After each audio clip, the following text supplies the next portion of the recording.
Good morning, student. Today in this video lecture we will discuss about the topic fly ash. This is a very important topic. Fly ash is a fine powder produced as the product from the industrial plant using coal and lignite as a fuel.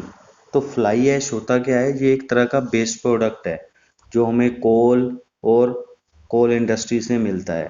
But इस fly ash का use हम करते हैं cement में as a, इसको partial replacement करते हैं क्योंकि कुछ प्रॉपर्टीज फ्लाई ऐश की सीमेंट के साथ मिलती है।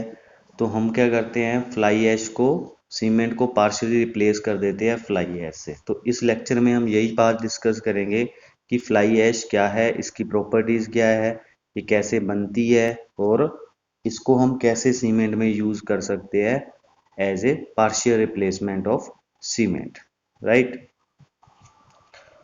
तो fly ash, it is most widely used pozzolana siliceous and aluminous siliceous in nature in a finely divided form. It is spherical shape wall finer than cement particle. तो ये क्या है, एक इसमें सिलिकस एल्यूमिनियम की प्रॉपर्टीज होती है जो सीमेंट में एज ए कंस्टिट्यूएंट्स होते हैं। नेक्स्ट टॉपिक है हमारा fly ash as a supplementary materials. ठीक, apart from the technical advantage it attribute to the concrete property, fly ash has its own benefit. अभी हम ये चीज़ें देखेंगे कि फ्लाई ऐश की क्या क्या बेनिफिट होते हैं। जो आपका फ्लाई ऐश है इसकी क्या क्या एडवांटेज है। तो इसकी फर्स्ट एडवांटेज तो क्या है, इसको हम एज ए पार्शियल रिप्लेस कर देते हैं तो इससे जो डिस्पोजल की प्रॉब्लम है वो सॉल्व हो जाती है।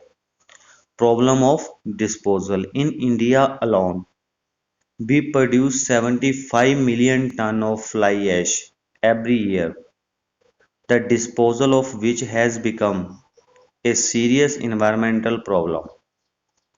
The effective use of fly ash in concrete making is therefore attracting serious consideration of concrete technologists and government department. मतलब ये है कि इंडिया में हम क्या है 75 मिलियन टन्स एवरी ईयर हम फ्लाई ऐश प्रोड्यूस करते हैं। तो इतनी फ्लाई ऐश जो प्रोड्यूस हो रही है इसको डिस्पोजल की प्रॉब्लम सबसे ज़्यादा आती है। तो उस चीज़ को सोल्व करने के लिए हमने क्या किया है कि फ्लाई ऐश को as a partial replacement use किया है सीमेंट का। तो इससे तो एक तो जो प्रॉब्लम है डिस्पोजल की वो सोल्व हो जाती है। दूसरा है global CO2 emission। CO2 mean carbon dioxide. Global cement production is about 1.3 million ton। जो सीमेंट की प्रोडक्शन है वो कितनी थी, 1.3 million ton in 1996। And production of every 1 ton of cement emit 0.87 ton of carbon dioxide. तो इससे हमें पता चलता है कि कितनी एक टन जो सीमेंट जब हम मैन्युफैक्चर करते हैं तो इतने टन आपके पास कार्बन डाइऑक्साइड प्रोड्यूस हो जाती है।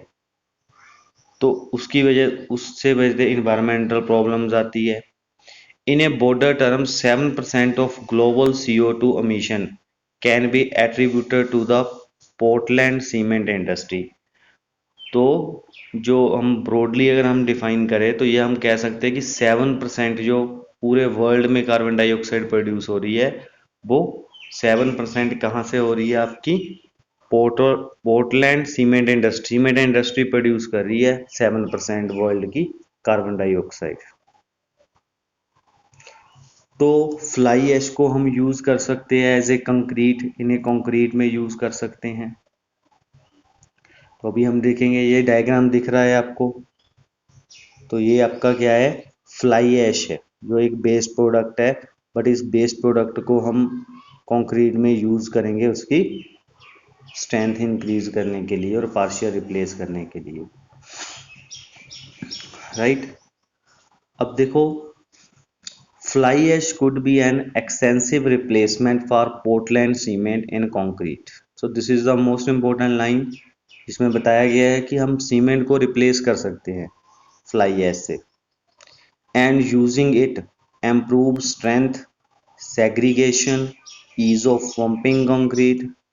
अगर हम फ्लाई ऐश को यूज़ करते हैं एज ए पार्शियल रिप्लेसमेंट तो इससे हमें बेनिफिट क्या मिलता है, एक तो हमें स्ट्रेंथ इम्प्रूवमेंट होती है, दूसरा क्या है, सेग्रीगेशन की प्रॉब्लम ख़त्म हो जाती है, और जो कंक्रीट है हम उसको ईजिली पंप कर सकते हैं, राइट। इसमें आपका आता है the rate of substitution typically specified is minimum of 1 to 1.5 pound of fly ash to 1 pound of cement. इसमें हम उसको रिप्लेस करते हैं कितने परसेंट से। Fly ash particle provide greater workability of the powder portion of the concrete mixture which result in greater workability of concrete and lowering the water requirement for the same concrete consistency। तो इसका एक benefit और क्या हो गया कि जो fly ash है वो प्रोवाइड करेगी आपके पास ग्रेटर वर्केबिलिटी को इम्प्रूव करती है, वाटर रिक्वायरमेंट को डिक्रीज करती है फ्लाई ऐश। तो ये क्या है, आपके फ्लाई ऐश के एडवांटेजेस है। अब देखेंगे कि सीमेंट की कंपोजिशन और फ्लाई ऐश की कंपोजिशन में क्या क्या डिफरेंस है, कहाँ पे इनके कंपोजिशन सेम है, कहाँ पे डिफरेंस है। तो वो चीज़ें अभी डिस्कस करेंगे। अभी हम सीमेंट को और फ्लाई ऐश की जो कंपोजिशन है उनको हम कंपेयर करेंगे, राइट। तो this is the composition of chemical composition. तो इसमें देखो फर्स्ट पॉइंट है आपका मटेरियल, सेकंड है पोर्टलैंड कंक्रीट, फ्लाई ऐश। जो आपका मटेरियल है इसमें देखो सिलिकॉन ऑक्साइड है, एल्युमिनियम ऑक्साइड है, आयरन ऑक्साइड है, calcium oxide, magnesium oxide, SO3, NO2, ferrous oxide. तो अगर हम पोर्टलैंड में देखो इसकी वैल्यू है 21.82, बट उसमें फ्लाई ऐश में इसकी परसेंटेज होती है 53.39।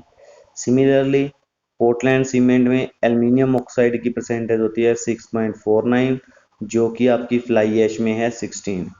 उधर आयरन की 1.9, इधर 13.05, कैल्शियम ऑक्साइड 60.74, 6.33। तो ये इनकी क्या है, केमिकल कंपोजिशन है जो सीमेंट की और फ्लाई ऐश की कंपैरिजन की हुई है। क्योंकि इन कंपोजिशन से हमें ये पता चलता है कि जो फ्लाई ऐश है और पोर्टलैंड सीमेंट है इनके जो कंस्टिट्यूएंट है वो आपस में मिलते हैं, बट उसकी परसेंटेज वेरी करती है। तो हम उसको as a partial replacement use कर सकते हैं।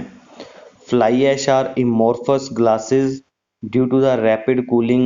Those of cement are crystalline, formed by slower cooling. Portland cement is a rich in lime mortar while fly ash is low. तो कहने का मतलब है जो पोर्टलैंड सीमेंट है उसमें लाइम की परसेंटेज ज़्यादा होती है, पर जो फ्लाई ऐश है इसमें लाइम की परसेंटेज कम होती है, जो कि आपके पास स्ट्रेंथ प्रोवाइड करने का काम करता था। तो इस तरह ये थी आपकी इसकी chemical composition, right. In next lecture we will discuss about their properties.